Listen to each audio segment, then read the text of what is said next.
Halo, assalamualaikum. Balik lagi bareng aku, Ria. Gimana nih kabar teman-teman semuanya? Sehat-sehat selalu ya. Nah, baik di episode malam ini, aku mau coba sharing 5 pos tabungan wajib agar keuangan tetap aman. Nah, buat yang pengen tahu pembahasannya, boleh simak video ini sampai selesai. Tapi sebelum lanjut, aku mau ngasih informasi dulu nih buat yang lagi nyari alat nabung, misal celengan target, dompet disiplin atau binder untuk budgeting, boleh banget klik keranjang yang ada di layar atau langsung saja ke deskripsi. Di sana sudah ada linknya. Mudah-mudahan bisa bermanfaat. Baik, langsung aja yang pertama, pos tabungan wajib agar keuangan tetap aman yaitu tabungan dana darurat. Nah, usahakannya kita punya tabungan dana darurat karena ini sangat penting apabila kita dalam kondisi yang mendesak. Misalkan ya, amit-amit kita kehilangan pekerjaan. Nah, kalau kita punya tabungan dana darurat, kita bisa pergunakan tabungan tersebut untuk memenuhi kebutuhan sehari-hari. Ya, jadi kebutuhan masih bisa terpenuhi dengan layak, meskipun kita nggak punya pendapatan, nggak punya penghasilan. Sambil menunggu keuangan stabil, sambil menunggu kita dapat pekerjaan baru kayak gitu. Nah, untuk yang berjualan juga sama ya, berwirausaha. Kan kadang ada sepinya ya, omset menurun. Nah, kita bisa pergunakan tabungan dana darurat untuk memenuhi kebutuhan sehari-hari, untuk bayar tagihan, misalkan untuk bayar cicilan.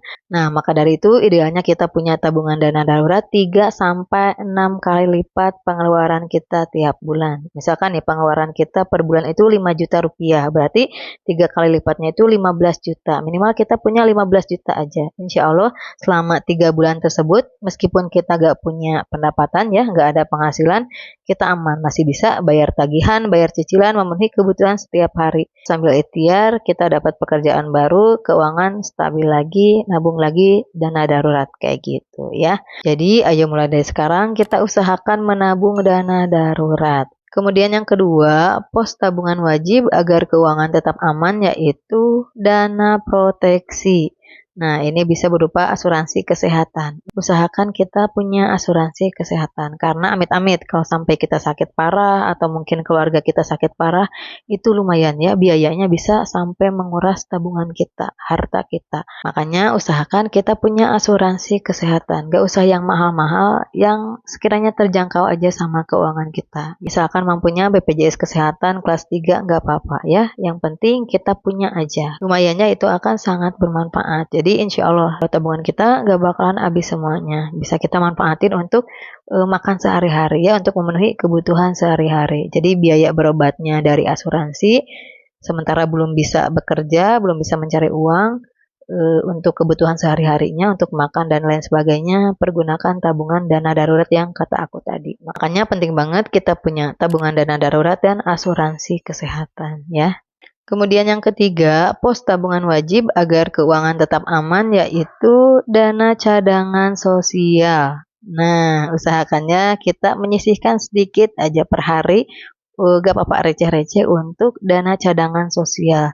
Jadi kalau misalkan teman-teman ada kondangan atau harus patungan ini itu ya, atau harus traktiran, atau ada pengeluaran dadakan yang sepele-sepele, bisa pergunakan dana cadangan tersebut. Teman-teman bisa nyisihin dari sebagian uang jajan. Misalkan nih per hari uang jajan Rp30.000. Nah sekarang Rp25.000 atau mungkin Rp20.000 aja untuk jajan, yang Rp10.000 sisihkan untuk dana cadangan sosial. Jadi kalau misalkan ada kondangan atau ada pengeluaran dadakan yang sepele, bisa pergunakan uang tersebut. Jadi gak bakal ada istilahnya, aku mah males nabung soalnya tabungan utama keambil terus. Nah, gak bakalan kayak gitu ya, kalau kita mau menyisihkan untuk dana cadangan. Kemudian yang keempat, pos tabungan wajib agar keuangan tetap aman yaitu tabungan untuk keinginan.